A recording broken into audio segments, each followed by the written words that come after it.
So Landon, where are you? Where you're in North Carolina, right? I am. Chris, good to see you. Nice. Good to see you.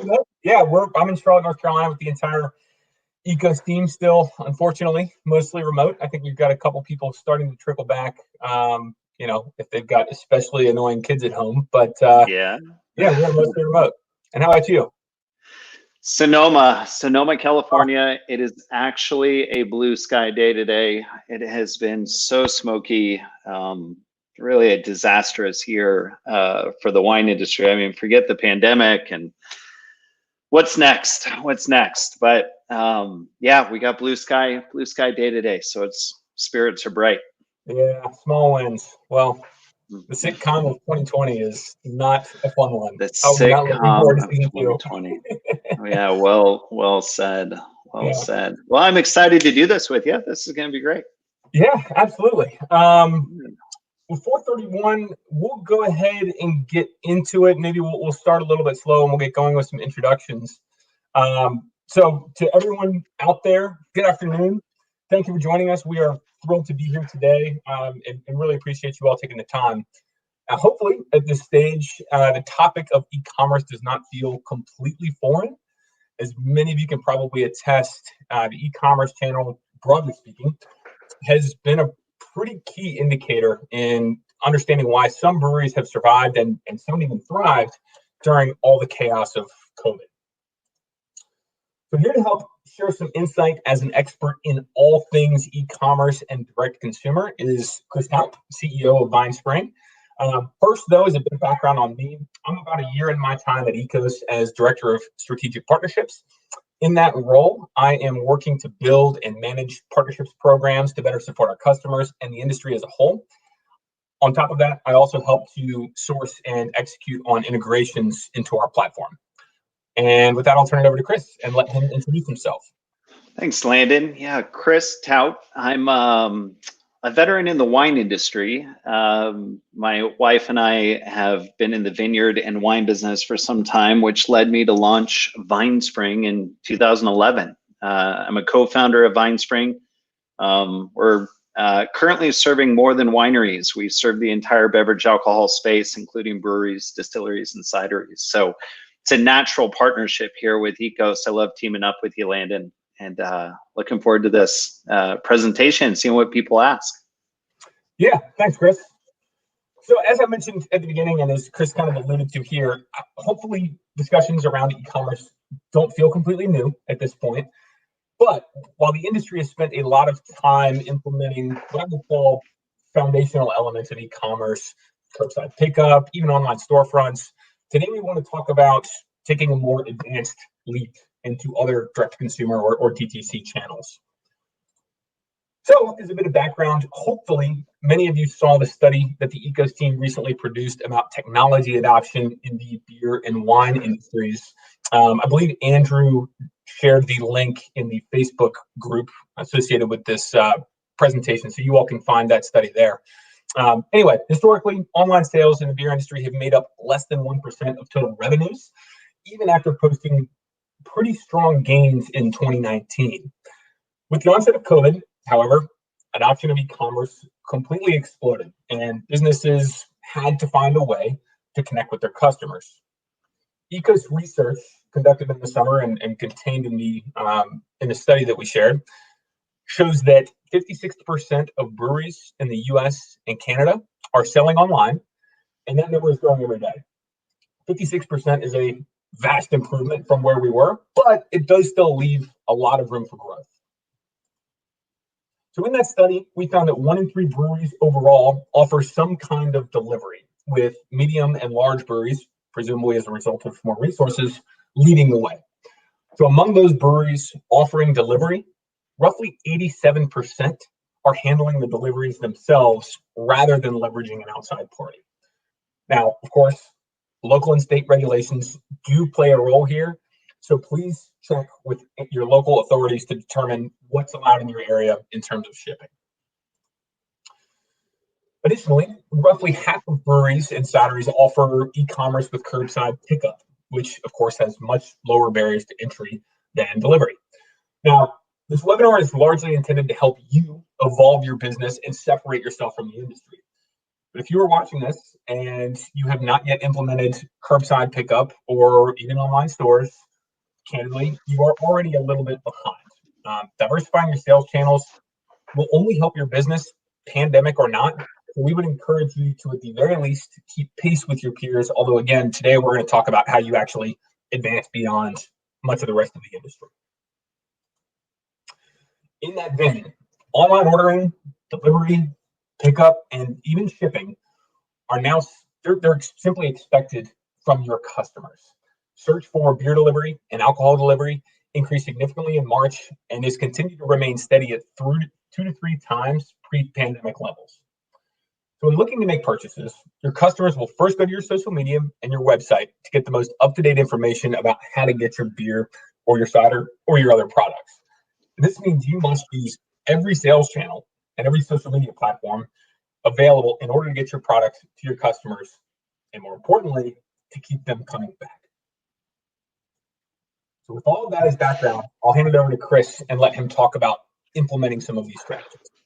Yeah, thanks, Landon. And I mentioned earlier, my background really comes from the wine business. That's just where I've been for most of the time that I've been at VineSpring.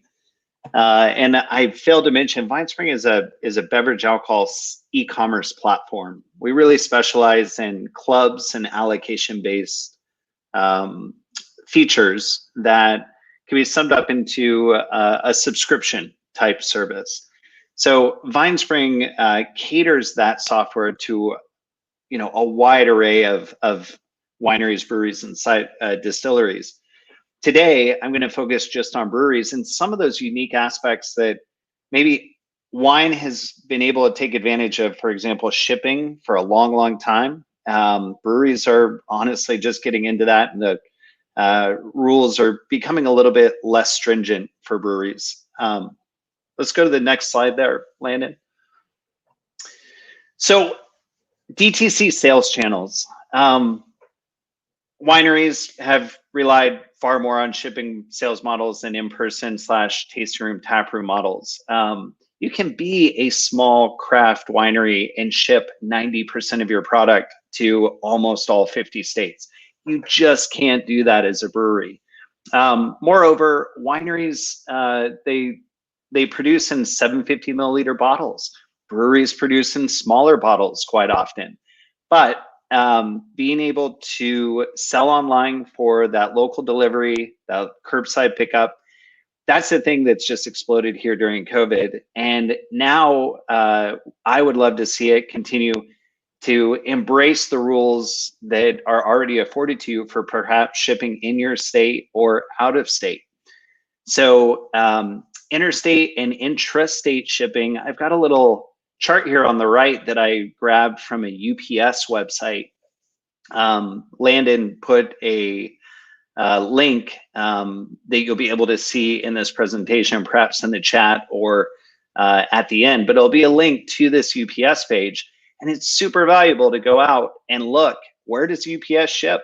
What are the rules that UPS wants to enforce and wants to make sure that you're permitted appropriately, or what do they require so that you can ship, for example, in your own state or to another state. Interestingly, there are about 20 states currently that UPS will ship to, and meaning you can ship within your state. There are about 20 different states you can ship intrastate. Interstate, it's a little bit less. There's about 10 states that the company Avalara, who, if you're not familiar, Avalara is a beverage alcohol tax collection system.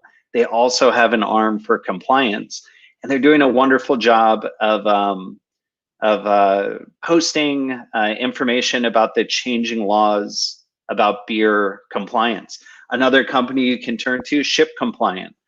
The wine industry has long been utilizing Ship Compliant to help with their compliant related questions. It's software that can tap directly into a platform like VineSpring to tell you, is this a compliant shipment or not? So these services, Avalar and Ship Compliant, are wonderful resources for you to go out to peruse their blog, Google beer, and get up to speed on what the latest is.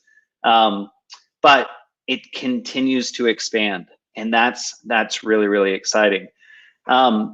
One thing that I've enjoyed watching is services like point of sale services like Square, Toast, Breadcrumb. There's various platforms out there who during COVID quickly embraced the online world and made it really easy for you as a, for example, Square customer to take your item library and go online. And once it's online, make it available for local pickup, curbside pickup, or perhaps just shipping within your state or a few states. So it's an exciting time. Although if you're not doing any of this, you might be a little bit behind the curve. You get to take advantage of some really great technologies that have really picked up speed during the COVID time. Next slide. Sorry, everybody. Landon was nice enough to do the PowerPoint, so next slide, please. So let's talk about clubs. Clubs are at the core of what VineSpring does, and really differentiating just a general e-commerce platform like Squarespace, WooCommerce, to something that really drives beverage alcohol sales is what differentiates a VineSpring from the rest. So a platform that connects to compliance like Ship Compliant Avalara, that might connect to different fulfillment options, so that you have different paths for packing up that beer and delivering it yourself, doing that relationship directly with UPS, or using some type of fulfillment house that specializes in, for example, beer. That's going to be the differentiator of what you need to be thinking of when starting a club. So advantages of starting a club. I mean, you're going to drive recurring revenue. Clubs for many wineries are the lifeblood of the winery. The majority of sales will come out of the club. For years, they've been curating these customer lists that they're marketing to. They're utilizing, like Landon pointed out, all those social channels, all those sales marketing channels to be able to get the message out and drive more sales. Eventually, hopefully, turning that one-time buyer into a repeat buyer. So recurring revenue is just a huge plus. Diversifying your sales channels, being able to not just be relying on that tap room or tasting room, not just being reliant on wholesale, which obviously have taken such a hit.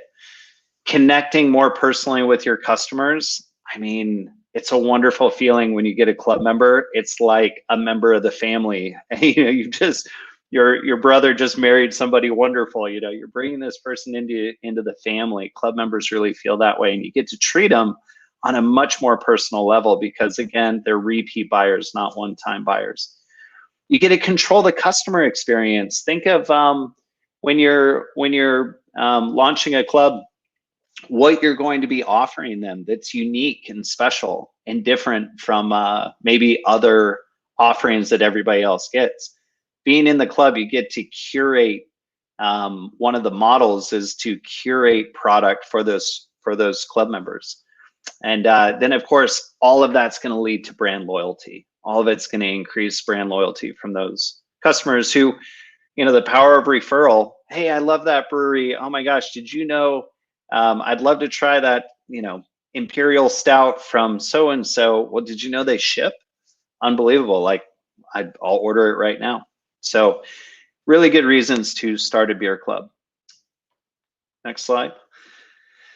I'm going to go over just 3 different club types to think about and 3 different examples. 3 different types: replenishment, access, and curation. Let's briefly go over each of those. A replenishment club is the type where you're maybe shipping monthly or even weekly. Maybe you have different options for the club, but really it's to keep the refrigerator full at home. You're getting perhaps 12 bottles at a time instead of 3 bottles at a time. The Ojai Valley Brewery is an example of a replenishment model. They have a build-a-case. So you have, as a club member, access to 6 different brews or 5 different brews, and you can go onto their site and be able to customize which 12 are going to ship to you that month. And then you, if you live within the state of California, can get those 12 shipped to you. Shipping in a higher quantity and more frequently can be a subscribe and save model. So you're committing to more, you're getting more on a more regular basis, you're going to save more. Perhaps you're going to get free shipping. Shipping's a real problem, especially in the wine industry, but especially in beer, where the margins might be not as large with wine as compared to wine. Shipping you need to be able to build either that shipping cost into your overall price or into the overall club model. Incentives like discounted shipping, free shipping, especially on a replenishment model, are going to go a long way. A second model, access, Vista Brewing in Texas. Access is all about getting access to something that others may not have access to right away. It doesn't mean that you have to prevent it from going out to your tap room, but certainly club members might get first shot at buying it. So access, as a club member, I'm getting early access to something that others aren't getting access to, and it might sell out strictly to the club. You might make it a club-only beer. Access can be a reason that people are going to sign up for the club. In the VineSpring world, earlier I mentioned allocation. And allocation falls right into this access model where you're taking a select group of people, you're assigning them to specific products, and you're giving just those people the opportunity to go to your website and buy sort of in a private store. Allocations are totally a winery model, where, as an example, maybe the winery produces Chardonnay and Pinot Noir. Those go out to the club, and they go out to the general mailing list, but the rosé in a very limited amount gets offered to the club first via allocation. That's just an example of how you can use an allocation and relate it back to the beer industry. And then curation, Libertine Brewing Co. in San Luis Obispo, they are doing a great job of really tailoring beers to customer preferences, creating some really wild ales, and having those preferences be on file so that certain club members get access to certain hand-selected brews that the brewery knows they're going to like. So curating beers, catering to those customer preferences is another reason to create a club. So be thinking about which appeals to you. There's software platforms out there more than just VineSpring that support these type of club models. The world's your oyster. You can really make it happen. All right, Landon, next slide. So it all sounds great. It probably is a lot easier to talk about than it is to implement. We try to make it as easy as possible, but part of the challenges and pitfalls in this industry are things like choosing who you're going to work with. Are you going to work with an Ekos to make your life easier on the business management side, of VineSpring to make your life easier on the club batch processing side, and keeping track of all of your club members? So be sure, especially when you're thinking of this, where are you going to deliver it? Who is going to handle that delivering? It is a pain in the butt to pick and pack beer. If you have 100 club members, it probably feels great. If you have 1,000, it's like a nightmare, right? So you might need a partner. Interestingly, for me, on the wine side, there's shipping fulfillment houses who traditionally have just been for wine. There's one called Wine Shipping. They're in American Canyon in California. They are actively pursuing breweries and distilleries as laws are relaxing to become the partner for you guys to ship through. They'll store your product, pick, pack, and ship it out, as long as you're compliant with where you're shipping it. Shipping it is a problem because there's those compliance factors. does your e-commerce site enable you to limit where people can make their purchases from? There's nothing much more annoying than getting an order that you just can't fulfill. Somebody placed the order on the website, you go to the back end, you're like, awesome. Oh, it's in Georgia. I can't ship to Georgia. Now that sucks. So, and then third, cost. I mean, shipping cost for breweries has really been a problem. It's expensive to ship things that are heavy. It is. We live in this Amazon world where 2-day delivery is expected for free. Well, that's on that memory chip that I ordered. It weighs next to nothing. Beer is, I don't know, 8 pounds to the gallon. Then the glass, then the pulp, then the packaging. It's heavy. It costs a lot. Be thinking of that cost. How am I going to build that into my model so that people are enticed to buy more, so that they're saving on perhaps something like shipping. A very quick side story. I did there was a fundraiser for this nonprofit. It was all about these wolves that are up in Lassen County, and a brewery up there created a brew called the Lassen Pack. I'm like, awesome, I'm gonna go. Clicked on the link, went to check out, 4-pack of beer, added to cart, went to shipping. It was $15 for shipping. So, that's going to turn me away. But heck, if I can upgrade that for free shipping, maybe I'll buy 12, 16, and get free shipping. And then, of course, the software to help manage the club and limit the access for the allocations. It's all important to be thinking about before you just dive into this. Next slide, Landon. That's it from my side. Landon, we got a little bit of time. What are some of the ways that we can help ensure success for these people?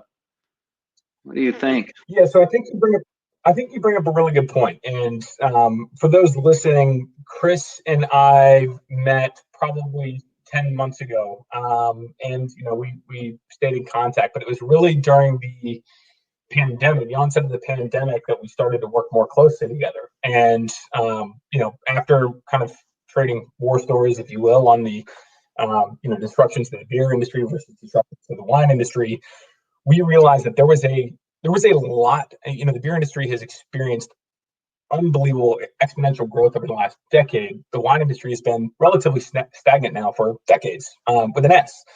But the one thing that the beer industry has not done, because sales in the tap room have been so strong, is diversifying outside of the tap room. And because the wine industry has been so competitive for so long, they're all after the same very fixed customer segment. And so there are a lot of lessons to take from the wine industry and apply it back to beer. I think what Chris is doing on the club curation and club management side is, as a craft beer consumer, as you might assume, working at Ekos, myself, I am bait. If anybody in North Carolina is ready to start a craft beer club and send me beer, I am in. I will pay whatever it takes, and I don't think I'm alone. But the reality is, even in a craft beer hub like Charlotte, there really aren't that many breweries that are taking advantage of these tools. So if you can find ways to differentiate and stand out and really diversify your sales channels, this is a big driver for you. It creates predictable revenue. It helps keep you a little bit more recession proof if, let's say, a coronavirus pandemic happens at some point in the future. So I think the lessons that Chris is talking about, they straddle both the beer and wine industries, but I think there's really a lot of room for growth here in beer and of course in cider as well, for the ciders listening. Yeah, and Landon, I want to add, Ekos, it's anything craft, right? We're all small producers. It doesn't even have to be beverage alcohol. We're trying to connect with consumers who hopefully are going to come back and value who we are, what we're making, how we're making it. And as you find those people, this isn't going to be everybody, but you're going to find those people, putting them into a club, building a reputation around that club. It's so valuable. It is so valuable. And trust me, I know a lot of wineries even today who come to sign up for VineSpring. It's like, well, what brought you to us? They're like, well, we've been, handling all of our club orders in Excel, and we've been writing credit cards down on pieces of paper. Look, there's everybody is guilty of not being able to look beyond just the immediate need. But COVID is really offering that opportunity to look around at others in the space who are doing it and say, how are they doing it? And what are they doing? And it can be some big, you look at some shining example on the hill who probably has really deep pockets and you or I don't. That shouldn't stop you. The tools are out there, and it's really companies like Square and those point of sale companies is a great first place to check to see, hey, my item library lives within this system. Is there some way that I can get this on the web? And then beyond that, all right, where are we going to ship it? How are we going to maintain compliance? What kind of tax ramifications are there? Who am I going to connect to at UPS or FedEx, et cetera? But it's a fun journey for sure. Yeah. Well, we do have some time for questions here. So I don't know if people are able to throw those in the in the comments section. I believe I can see those. So we'll give a few minutes here to see if anything shows up. Yeah. Do I see that as, comments? Got it. Yeah. All right, cool. Yeah. It's I think I can see comments. If anybody's commenting now and not, and we're not seeing it, I think that's a tech issue with StreamYard here. But look, Chris, I don't know if you have any closing thoughts before signing off. Yeah, I mean, just maybe somewhat unrelated or close, maybe not spot on, but through COVID, what has there, from an Ekos perspective, has there been a retraction of business? Like, how is growth? Not just from Ekos, but like in the brewery sector, what are some of the numbers that you hear about that, I'm certain people have gone out of business, but others perhaps have really been able to take these tools and continue on. Yeah, so not nearly as bad as was initially expected. The Brewers Association ran a survey back in early April in which, I might get the exact numbers wrong here, but something like 60% of breweries self-reported that they wouldn't be able to last 3 months. Now, here we are 7 months in. There have been some closures. So I certainly don't want to discount the challenge Absolutely. the industry's faced, but by and large, the industry's adapted well. And I think some of the concern at the outset was based on past data in which, between taproom and local distributed draft, that's 90 to 100% of a lot of breweries' revenue streams. And bars close, done. That's completely gone. Taprooms close, that's completely gone. So I think it was perfectly reasonable for breweries to say, 100% of my revenue channels are just gone, poof, overnight. I have nothing. But they adapted, right? Online stores, curbside, call-in, delivery. They really were working hard. We're 7 months into this. The brewing industry is still standing and still standing strongly. Is there room for growth to implement some of the strategies that you talked about? Absolutely. But by and large, I would say, I don't want to say that I've been surprised by the resilience, because I do think the common perception is that it is an industry full of very resilient individuals, but it's been very encouraging to see how well businesses have stood. Now, are overall revenues down? Yes, revenues are down. Consumers are just overall, they're spending less money. They're not leaving their homes as much. So I think most consumer spending, retail spending is going to take a hit. But with that, I think a lot of the industry has taken advantage of some cost-cutting measures. Unfortunately, in some cases, that has meant staff. In other cases, that's meant cutting off distribution relationships and controlling their own sales pipeline more, which obviously results in an increased profit margin. But there have definitely been a number of breweries, probably more than I would expect, that are reporting record growth. And by right, and I think maybe in January, a lot of or a significant segment of the industry would have expected a record 2020, but maybe not with these circumstances. And I think even the sales done, I'll use a couple local examples here in Charlotte. Resident Culture Brewing Divine Barrel Brewing, they immediately pivoted to e-commerce. They had online stores up and running within 48 hours of the North Carolina mandate that tap rooms were closing down. And they've done a really, really nice job in leaning into those sales channels, not just in saying, hey, yeah, this is available for our customers, come pick up your beer, but it is every social media post is driving that curbside activity. It's driving online stores. It's getting your brand out there. You're creating virtual events and tastings and sometimes getting your tap room staff out in front of people for private events virtually. And it's been cool to see. So I would say overall, has the industry taken a hit? Yes.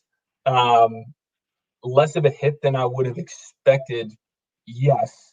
And I think in 2021, if we can get this thing under control, it's easy to say right now, maybe a little bit harder to see. I do think it'll make the industry stronger in the long run, because I think you'll see a better diversification of sales channels and less reliance on that one distributed draft or tap room or whatever it is that might have been bread and butter beforehand. God, well said. Well said. I think that's a great way to conclude. Amen, brother. Well, Chris, I'll play stand-in for customers here. So I own a brewery, let's say, and I love everything you're saying about club management. I already have an online store set up. I do curbside pickup, but I don't know how to make the club solution successful. What is your recommended first step for getting my team invested in this as a successful sales channel?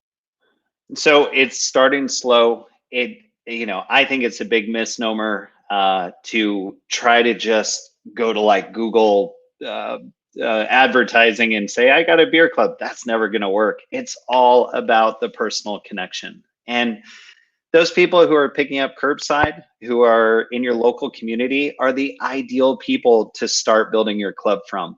And then expand that circle a little bit more, all the way to, say you're using MailChimp for email marketing. MailChimp makes it super easy to tie in a geographic advertisement through Instagram for, just beyond your local area, or even better, make it attractive for one of your club members to bring in somebody else. Some breweries have actually, they've been so surprised by the enormous amount of sign up. They want to cap, this is really unique in the beer industry from the ones that I've been talking to. They'll put out a club and they'll be like, I just want to cap it at 100 members. There's a lot of wineries who would love to have 100 members. They are one by one. So situations will differ, but it all comes back to start locally, start curating this personal feel, what is special about being in the club versus just buying direct from you, all the time, and then build a little bit bigger circle. It's slow, it's steady, but that recurring revenue is not easily won always. And it can be just such a valuable channel long term. Yeah, it's great insight. I appreciate it. And to everyone else that's still with us, I believe Andrew did drop some links and resources in the Facebook page that are associated with this presentation. In that, you'll find our tech stack white paper. You will find a blog post that Chris wrote. And in that blog post, actually, there are links to the 3 different club structures that he talked about today. So you can actually see those online clubs kind of in real time and determine what's best for you. We've also got additional resources on shipping and tax compliance, both from Iowa and UPS. So I think that's everything. Chris, always a pleasure. Thank you so much.